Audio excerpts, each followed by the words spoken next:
Corruption on an unprecedented scale. 1,000 Russian athletes are accused of doping. An official investigation details how they cheated comprehensively at London 2012.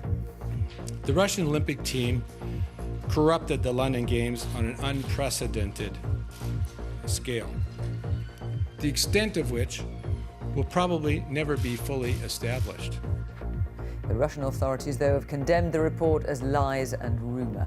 Also tonight, where have all the young men gone? The Syrian government is accused of seizing hundreds as they leave rebel-held areas. Awkward? Sitting down with the Saudis, but no sorry this evening from the Foreign Secretary. Before and after, the pioneering surgery without scalpels that cured this man's tremors. First time in my life, people cheering for me. And Spartacus at 100. The Hollywood actor Kirk Douglas celebrates a century. In the south, concern for her son means this 6-year-old is being kept out of school. Cole's mum claims he's not safe there. And the new trains are on time, but the electrified track to run them on is still years away.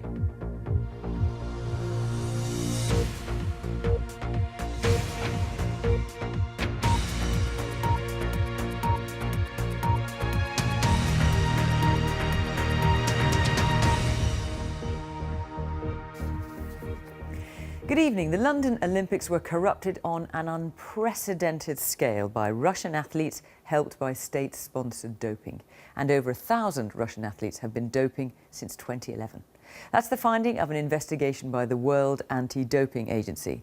It claims Russia's government and sports authorities colluded to ensure the country's athletes could take banned drugs but evade testing across more than 30 sports, including football. In Russia, the report has been widely dismissed as lies and rumour. Our sports editor, Dan Rowan, has more. We knew it was bad. Today we found out just how bad. Laid bare how Russia cheated at sport. From London 2012 through to Sochi 2014 and beyond. Both summer and winter sports corrupted across a 4-year period. Canadian law professor Richard McLaren today revealing the full damning findings of his investigation into an audacious state-sponsored doping programme of breathtaking proportions. The conspiracy was perpetrated from at least 2011 to 2015. Over 1,000 Russian athletes competing in summer, winter, and Paralympic sport can be identified as being involved in or benefiting from manipulation to conceal positive doping tests. The scandal began in May with the shock revelations of this man, Grigory Rodchenkov, the former head of Moscow's anti-doping lab turned whistleblower. In a barely believable conspiracy that went right to the top of the Russian state, Rodchenkov helped dozens of athletes take a cocktail of performance-enhancing drugs and evade detection. Working in a secret part of his lab, supposedly secure bottles were tampered with and positive samples passed through holes in the wall drilled by spies and then swapped. Today came more grim details of the plot, backed up by a vast database of evidence. Scratches on the caps of sample bottles from a thin strip of metal used to open them. And further proof of tampering, instant coffee granules added to clean urine samples, salt levels described as physiologically impossible, and 2 female ice hockey players with male DNA in their samples. The Russian Olympic team corrupted the London Games on an unprecedented scale, the extent of which will probably never be fully established. This corruption involved the ongoing use of prohibited substance, washout testing, and false reporting. London 2012 was meant to inspire a generation. It was hailed as one of the cleanest and most successful Olympics in history. The Russian team came fourth in the medals table and none of their competitors failed doping tests. But now we know that performance was a sham and the Golden Games were sabotaged. The International Olympic Committee said today the revelations were an attack on the integrity of the Games and that they would retest every Russian sample from London 2012, but others want more. It's time for the IOC to act. they can take immediate steps to suspend the National Olympic Committee from Russia, who ultimately is responsible for the sports system and the Olympic movement in Russia. They can ensure that no international events happen in Russia until they are declared code compliant. Some critics will now want Russia banned from the next Winter Games, or for them to be stripped of hosting football's next World Cup. Here at this ice hockey match in Moscow today, however, the mood was defiant. Some people take banned substances legally and they're not punished. Others are stripped of their medals even if what they are accused of happened a long time ago and has never been proved. It's all political. The Russian Olympic Committee's annual ball in Moscow this week, a display of strength and of pride. Tonight, however, the country risks sporting isolation like never before. We can talk to Dan at the BBC Sports Centre in Salford.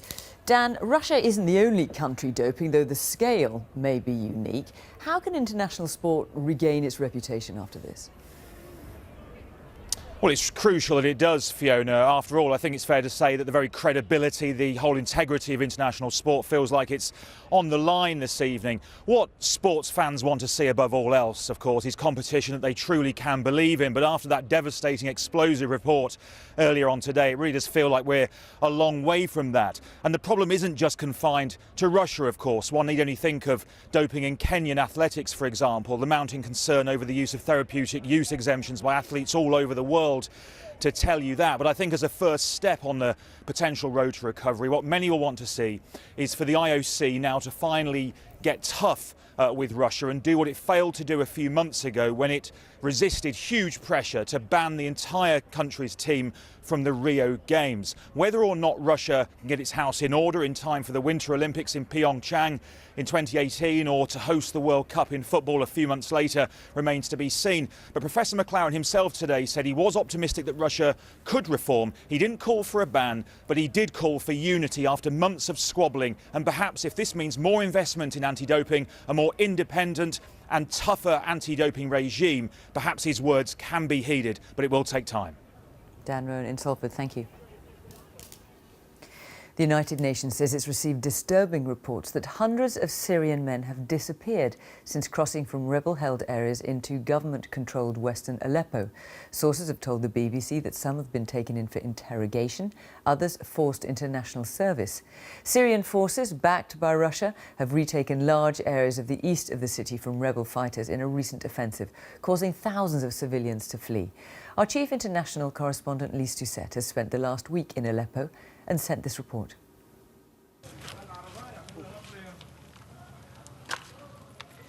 Too weak to walk on their own, but war forces them to leave.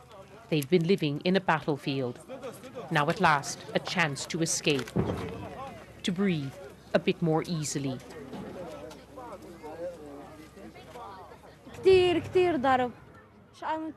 This mother says there was so much shelling, more than you could ever imagine.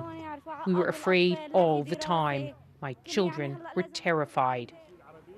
A tide of people is now fleeing as the Syrian army and its allies make a rapid advance across the rebel-held enclave. Their neighborhood has just fallen. Every day that goes by, as the fighting intensifies, more and more people try to flee, not knowing where they will go now and how long they'll have to stay. Their story is the story of this war. This is the first stop for the displaced and dispossessed, an industrial zone abandoned earlier in the war. There's relief to find safety and sustenance, but notice the absence of young men. Today, the UN expressed concern that rebel forces were not allowing able men of fighting age to leave. But they have another concern too.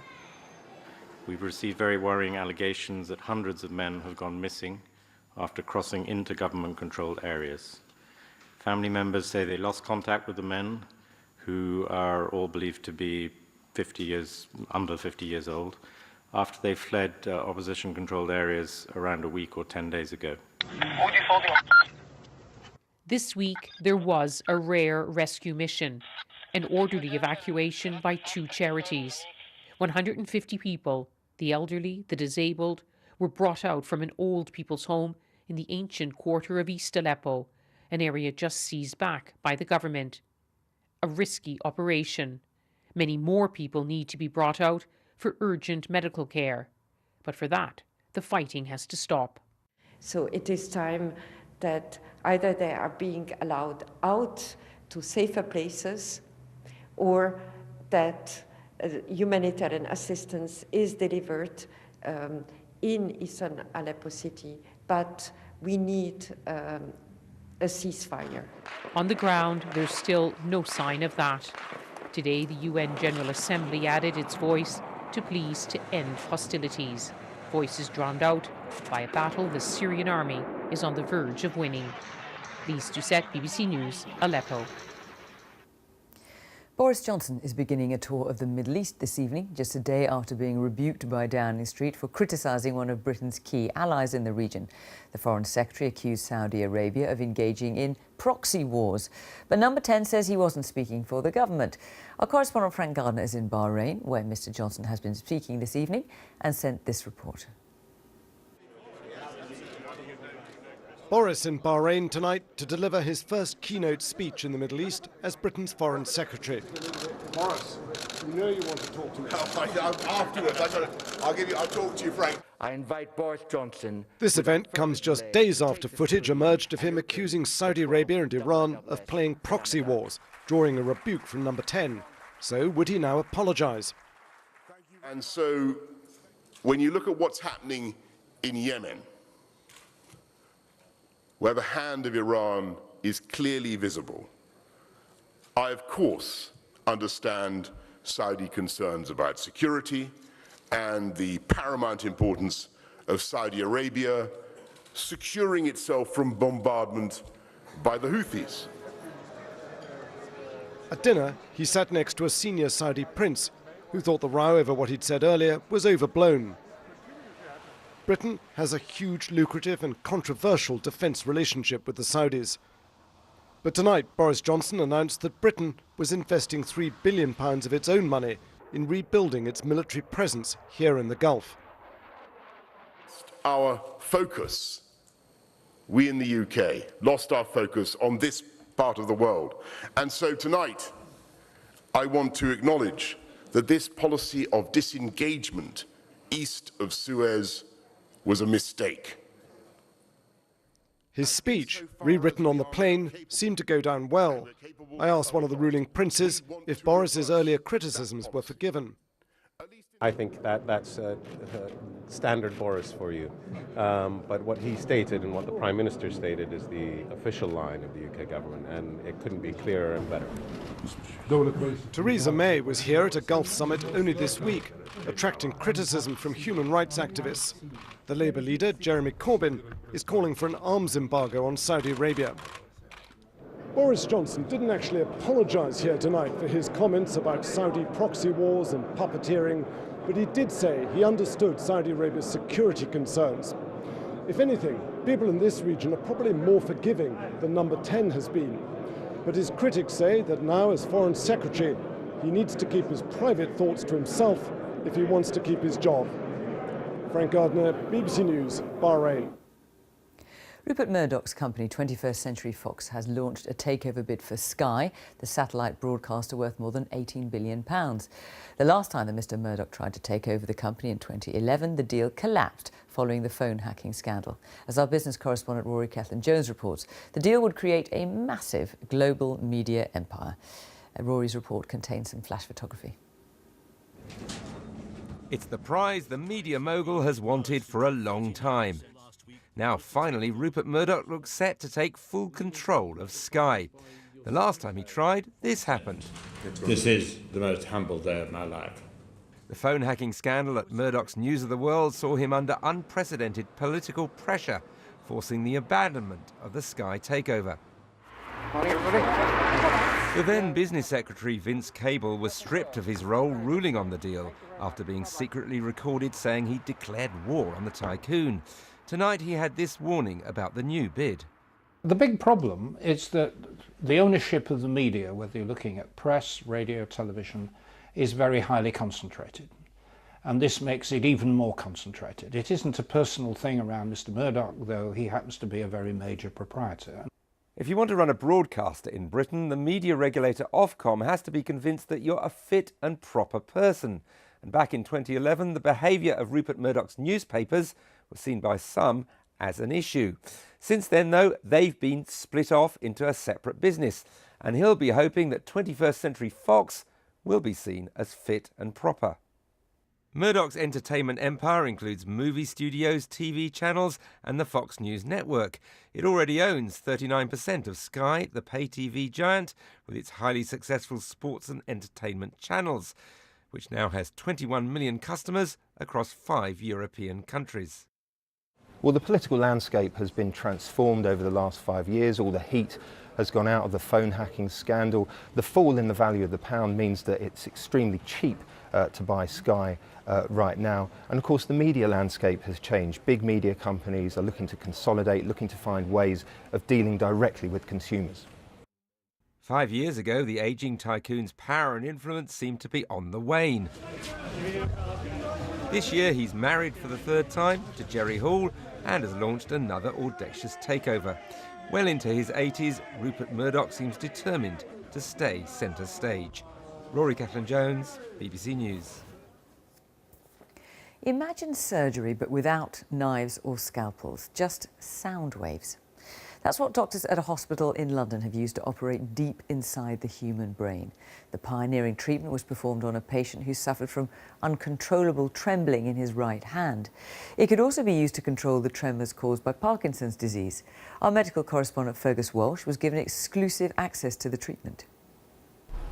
Over the past 17 years, it's just got worse and worse. Selwyn Lucas is a painter and decorator, but his job is being made increasingly difficult by this: an uncontrollable tremor in his right hand. The shaking is caused by a mistiming of the electrical signals, the commands sent from the brain to the muscles in the hand. 1 million people in the UK suffer from tremors. The last 15, 17 years, it's gradually got worse to the extent I can't use it. I've got to use my left hand. Early morning at St Mary's Hospital in London, and Selwyn is being prepared for deep brain surgery. But this razor is the only blade that will be used today. This frame will ensure his head is kept completely still during surgery. Once it is placed inside this machine, the first of its kind in the UK, which operates using sound waves. It works like this. The device has more than 1,000 ultrasound beams. When focused on a single point, they generate enough heat to destroy tissue. The target is a tiny point at the base of the brain, which is causing the faulty signals which trigger the tremors. 697 watts, 13 seconds, 9,000 joules. This is precision medicine. The team constantly monitor MRI scans and gradually increase the energy of the sound beams. Selwyn's wife is there to reassure him. I've witnessed quite a lot of brain surgery, and it is brutal and bloody, drilling through the skull and cutting through tissue. The contrast here is astonishing. There are no scalpels, it's all done with sound waves, and the patient is awake throughout. And the result? Remarkable. The tremors have gone. His right hand is steady, and this is a permanent fix. Doctors believe ultrasound surgery could treat other conditions. It could help involuntary movements in Parkinson's, and it could help tremor in multiple sclerosis, as well as other neurological conditions emanating from the brain. So it has a big future. It has an enormous future. 7, 6, 5. This was Selwyn 4, before 3, treatment. 2, 1. And after. It avoids the risks associated with conventional brain surgery, and recovery is immediate. You've got a big smile on your face, Selwyn. Yeah, it's nice, isn't it? Yeah, it'd be brilliant if I can pick someone up with a hand and know it's not going to spill everywhere. Selwyn's treatment is part of an international trial. Once that's completed next year, there's likely to be huge demand for this pioneering surgery. Fergus Walsh, BBC News. Let's take a brief look at some of the day's other news stories. 83 potential suspects have been identified as part of investigations into historical child sex abuse in football. The National Police Chiefs Council says almost 100 clubs are involved in the inquiry, and some of the alleged victims were as young as 7. A judge at the High Court has granted lifelong anonymity to 2 brothers who tortured 2 other boys 7 years ago. The brothers, who are now in their late teens, were 10 and 11 when they lured 2 other boys to an isolated area near the village of Edlington in South Yorkshire and subjected them to a horrific and prolonged attack. Prince Andrew has taken the unusual step of issuing a statement to deny claims of a rift within the royal family over the role of his daughters. He said reports that he'd asked for the future husbands of Princesses Beatrice and Eugenie to be given titles were a complete fabrication. UK Sport has set out the amount it will invest in taking Team GB to the next Olympic and Paralympic Games and has provoked a shocked response from sports that will see their funding cut. Badminton, which secured a bronze in Rio, will lose its funding altogether. Gymnastics and diving will get more.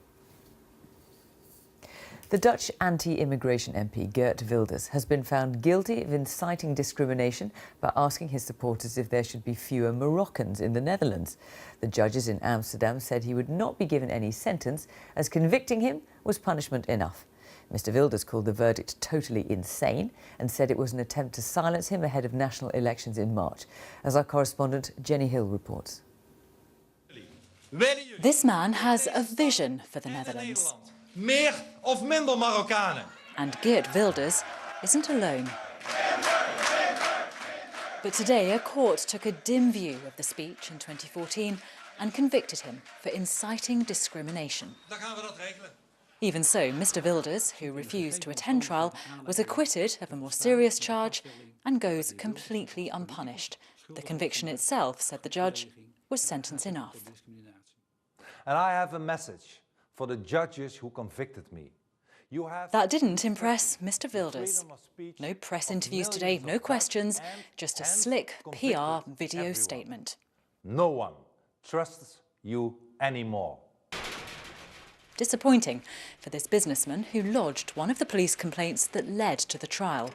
All AB wants to do is sit down and talk. Many people are afraid, concerned about the refugees, concerned about the trouble spots around Europe. The solution is not to hate each other and to fight each other. The trials exposed, perhaps deepened, divisions. More than 1 million Muslims live in this country, most of Moroccan or Turkish origin.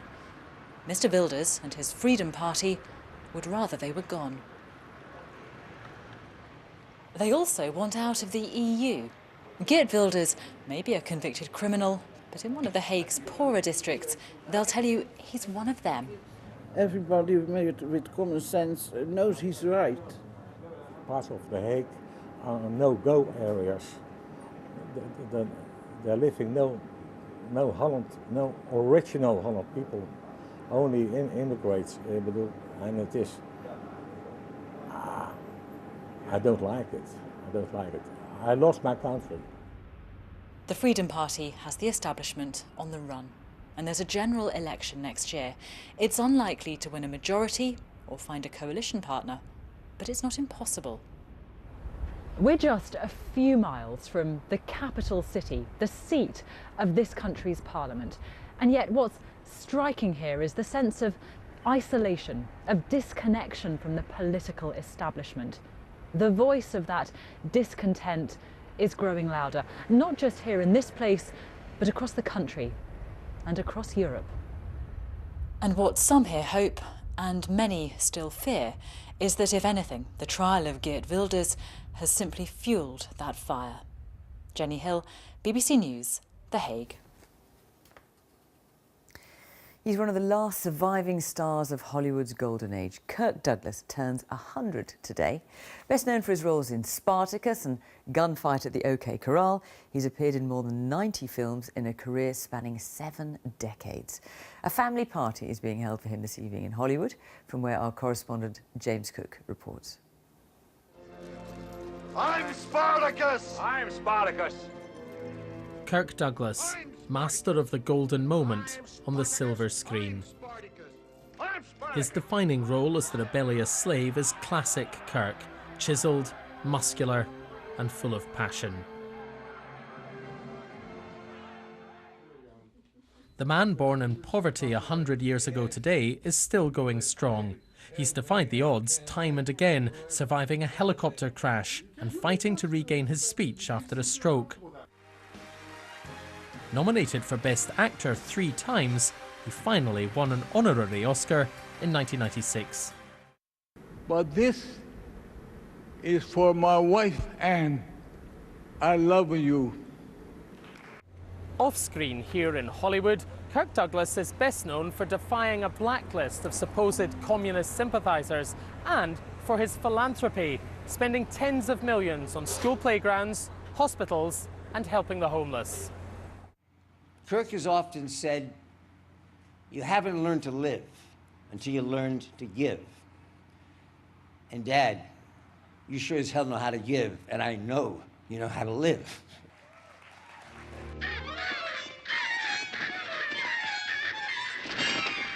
This is his favourite role, he says, playing Vincent van Gogh in Lust for Life. The actor, known as a macho ladies' man, attributes his longevity to one factor: his wonderful marriage. Hollywood is saying happy birthday to a living legend. James Cook, BBC News, Los Angeles. That's it. Now on BBC One, it's time for News Where You Are. Have a very good night.